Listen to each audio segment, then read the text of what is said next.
You're on. Talking with their Heads Together program, this initiative, has given us all the tools and the vocabulary to be able to say, this is how I'm feeling. Still amazing how many people dodge the word death, though, isn't it? Try and avoid it. Yeah.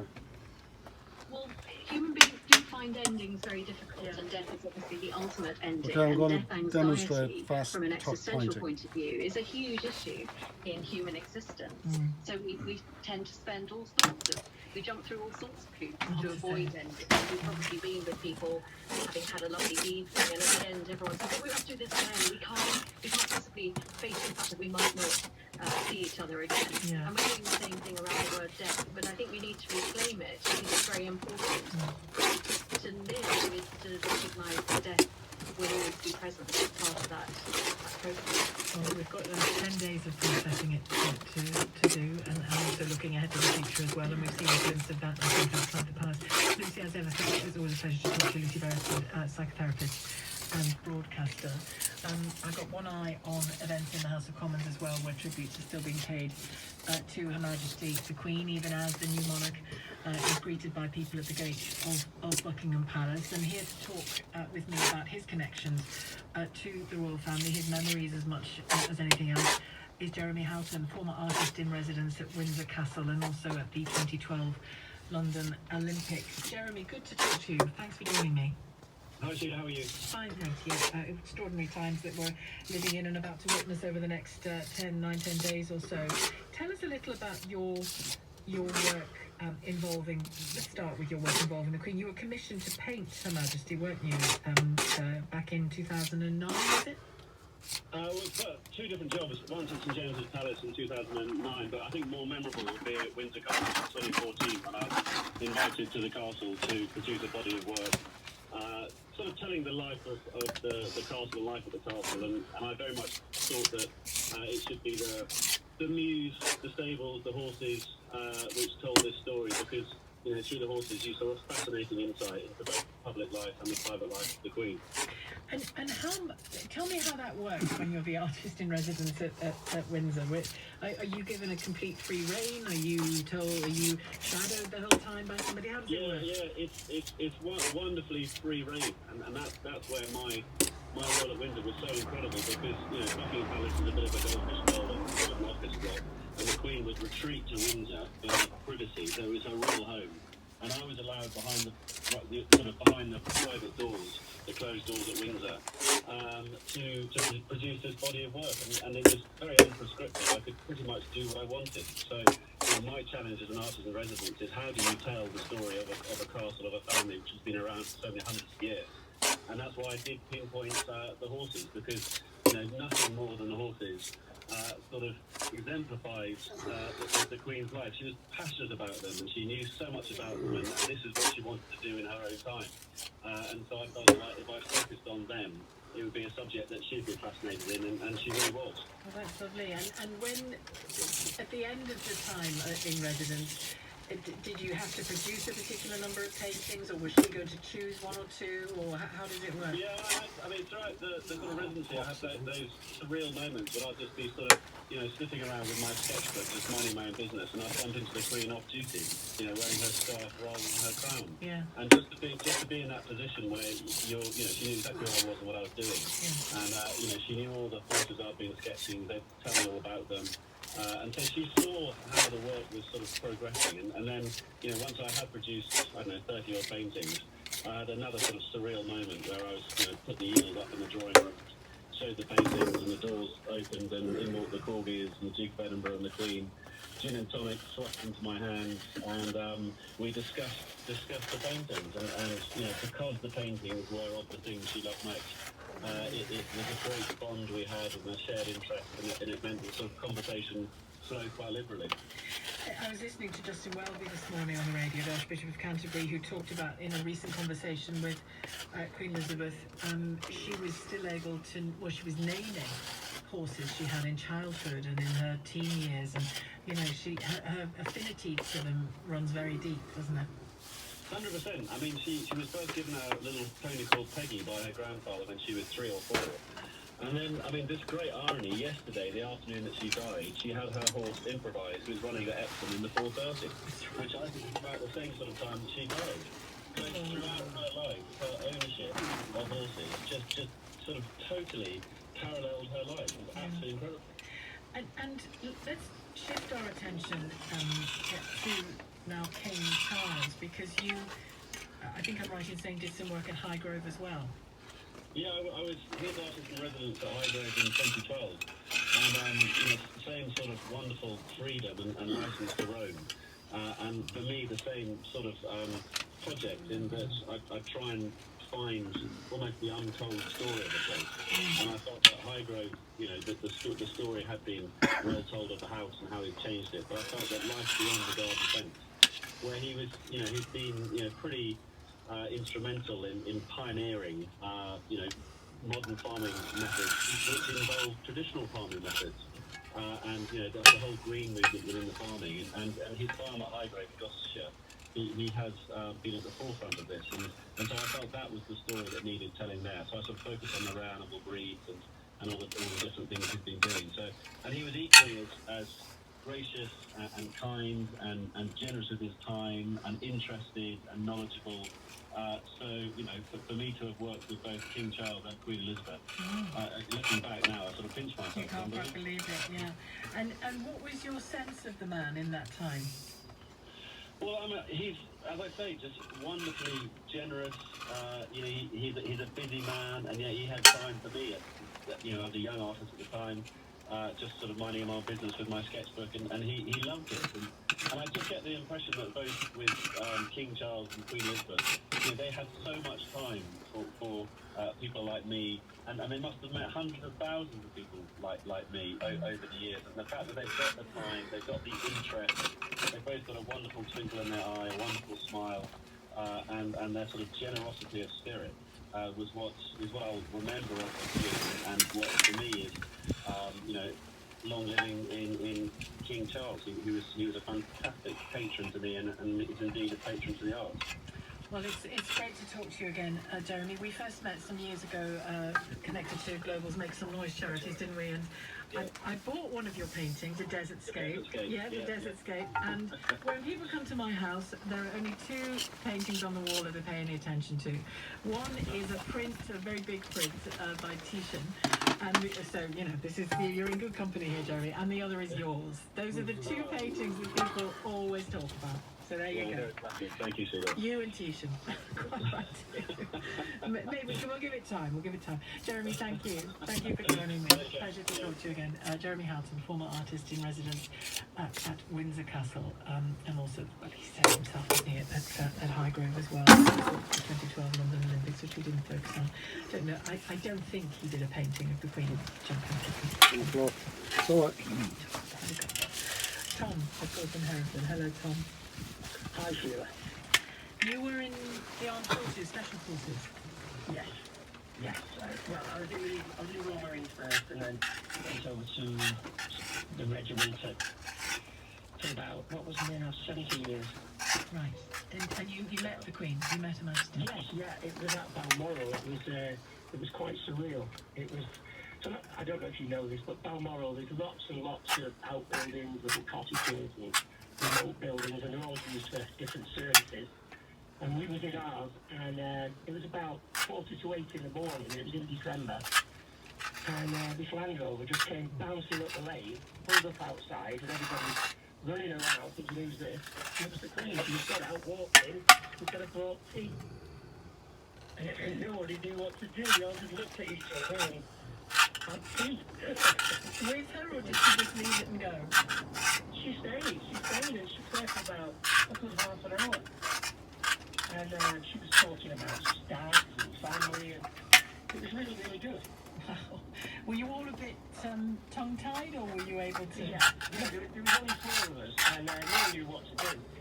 And then it was, I think it was on the 20th of December, because we were changing over, and we was explaining to her that, she was asking about families and things like that. And the day before we left, somebody came up to the big house, and we all got a hamper with a handwritten card in. But I've still got my card now, framed at home. What does it say? You want to share that with us?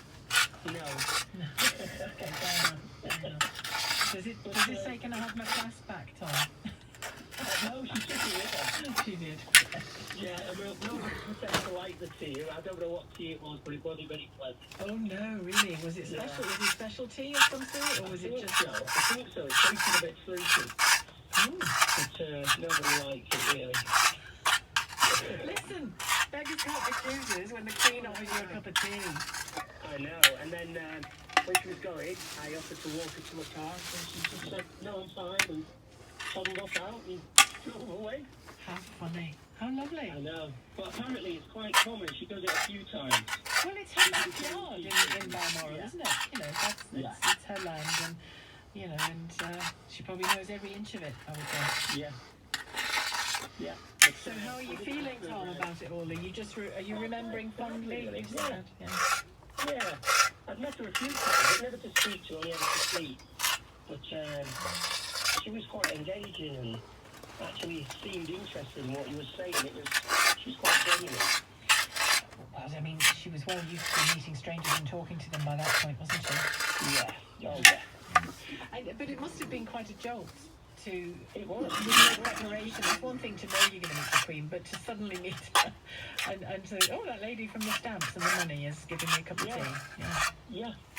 Yeah, and you're half dressed and Yeah. she was walking in. It was...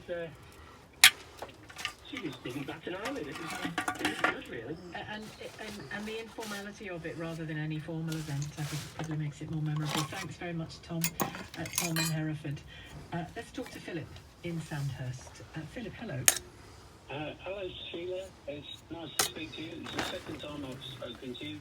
The other time it wasn't too long ago, and the topic of discussion was whether or not Camilla would be Queen called Consort. Queen.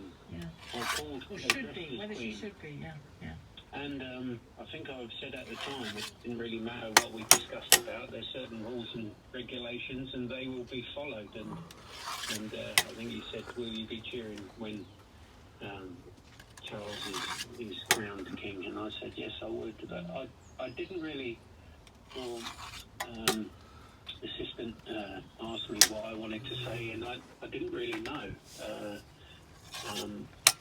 I didn't really know what to say. I just wanted to say hello, and you know, like last night, we've all been expecting this, and I don't know whether it's the time during COVID, and it doesn't take much to set me off these days. So I really didn't expect to up like a baby as I was last night, and all the way into work this morning. Because of the loss of the Queen.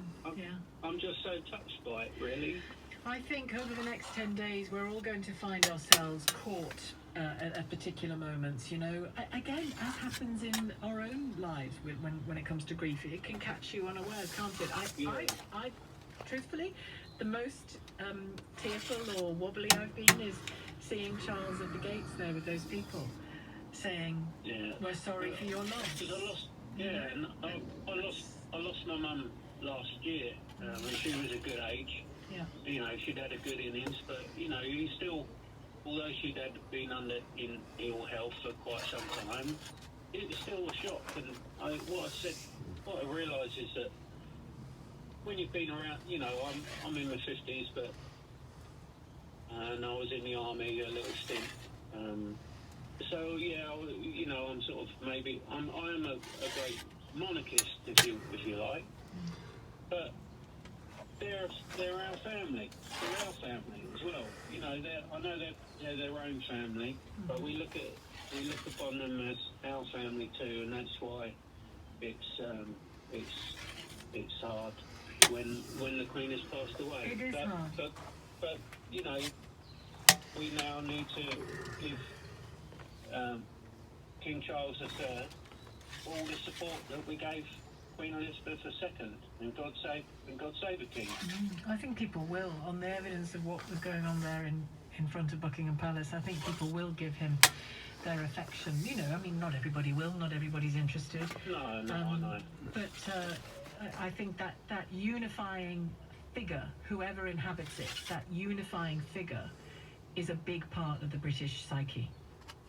Yeah, and what I'd like is, well, if I just might, lastly, is that we should give all the family our support Yeah. at this time. Of course. You know, I know there are misgivings about certain things, but They've lost their mother. They've lost their mum. They've lost their grandmum, and we should And be great-grandmother. open-minded and support them. She's got 12 great-grandchildren. I know. Lovely. Do you know the picture I'm referring to? Where one of them, I think it's Maya Tyndall, aged about 3 in the picture, has one of the Queen's handbags in her hand. Do you know the one I'm talking about? Yeah, It's a lovely yeah. picture. The Queen in the middle of all the great-grandchildren. Yeah. And it's, She was obviously a very, very loving person, despite, you know, the role that she had to play, the role that she accepted. She never let it become a, you know, well, not outwardly, a point of bitterness or, you know, oh, blow me, I've got to go to another opening today. From what I've heard, you know, in the last 24 hours is that, you know, she gave everything. She her all. accepted what she did and she didn't whine about it, is the Yeah. impression you're left with, isn't it, when you hear from people who are up close to it. Thank you very much, Philip, and understandably emotional. Lots of us will be over the next 10 days or so, and as I said just there to Philip, there'll be moments that catch you, you know, that I have to say the looks on the faces of the people greeting Prince Charles, though, when he went to shake their hands outside the gates, told their own story. If you haven't seen them yet, take a look. You'll be able to. I'm sure they'll be on the LBC website in short order, lbc.co.uk. Let's talk to Jeremy in Wimbledon before we go to the news. Hello, Jeremy. Hello, Sheila. What do you want to say, Jeremy? What's on your mind? I had been sent a poem, just a very short 7-line poem, which I thought was really sweet. I have called it, it didn't have a title, I don't know who wrote it. I called it Balmoral 8922. And it says, Philip came to me today and said, it's time to go. I looked at him and smiled as I whispered, yes, I know. I turned and looked around me and saw I was asleep with all my family around me. I could hear them weep. I gently touched each shoulder with Philip by my side, then turned and walked away with my angel guide. Philip held my hand as he firmly led the way to a world where kings and queens are monarchs every day. I was given a crown to wear, called a halo by some. The difference is that up here, they're worn by everyone. I feel a sense of peace. My reign has come to its end. For 70 years, I served my country as the people's friend. Thank you for those years, for all your time and love. Now I am one of 2 again in our palace up above. God save the king. Isn't that lovely? It is lovely. And Jeremy, do you feel that transition from the Elizabethan to the Caroline, I'm told, Caroline era of King Charles will be a swift one for people? It will be immaculate. The whole sort of machinery of the royal family is... I was honoured enough to organise the very first official function that Princess Anne carried out in 1902. It was No, not quite. not quite, but it was her very first official function. Yeah. And she flew down from Balmoral. She opened a training centre in Shropshire. She had with her her lady-in-waiting, Lady Susan Hussey, and they were so prepared and so organised. The whole procedure is immaculate, so I'm sure that the reception will be smooth and lovely. Well, I hope so. And thank you. Thanks, Jeremy, for your call and your poem, Jeremy, in Wimbledon. More of your thoughts after the news, and I'll talk as well to Tom McTague, staff writer at The Atlantic, who's written a piece today called Queen of the World. We'll get a sense of what he means by that in just a moment. It's 3 o'clock. Let's get the news from Amelia Cox. From Global's newsroom, King Charles has greeted well-wishers at the gates of Buckingham Palace after arriving back in London from Balmoral.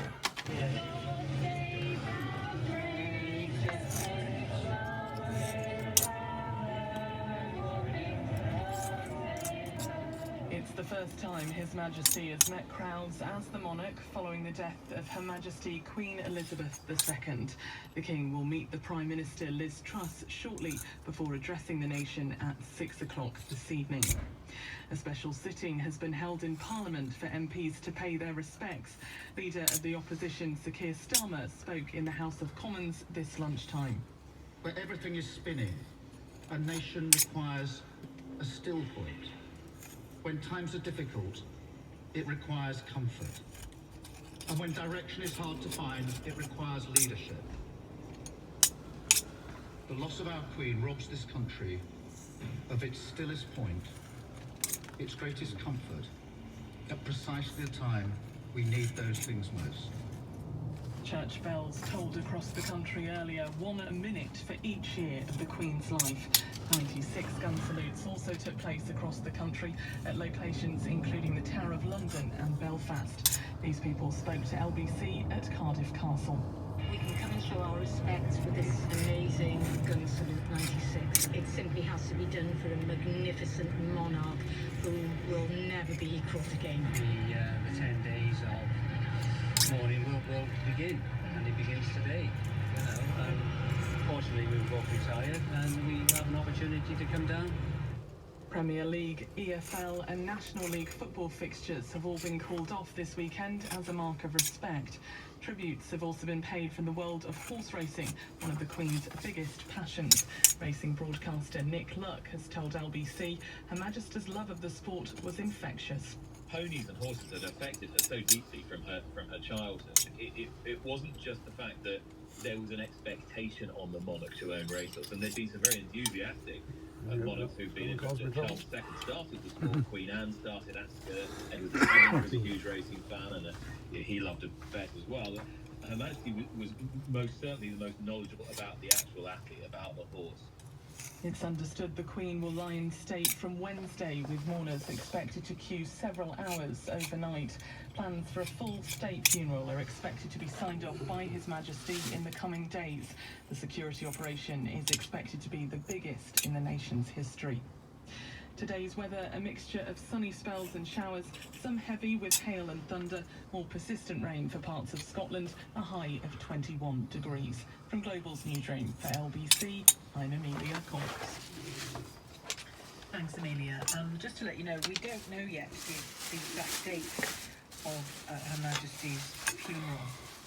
It'll obviously be within these 10 days of mourning, but it's not exactly clear yet. Buckingham Palace at some point will announce the date, but not yet. Everything clearly has its point in time and has its point in the kind of things that they're making public. The funeral expected to be held at the Abbey, Westminster Abbey, within 10 or 11 days. The palace will confirm the date. It is likely to be declared a bank holiday as well, but again, we're still waiting confirmation on that. Schools are open during the 10 days of mourning, but if it's a bank holiday that's declared, schools will be closed for that day. That's not clear yet. The Department of Education are expected to issue advice when they know, I suppose. We know already there'll be no football matches in the Premier League, the English Football League, or in Scotland or Northern Ireland across the weekend. That includes Friday and Monday. All games in the Women's Super League, Women's Championship and Women's FA Cup also postponed this weekend. All racing on Friday and Sunday has been postponed by the British Horse Racing Authority. I could go on, lots and lots of sports not taking place over the weekend. And Parkrun, which I know many... Was that fast? Hundreds of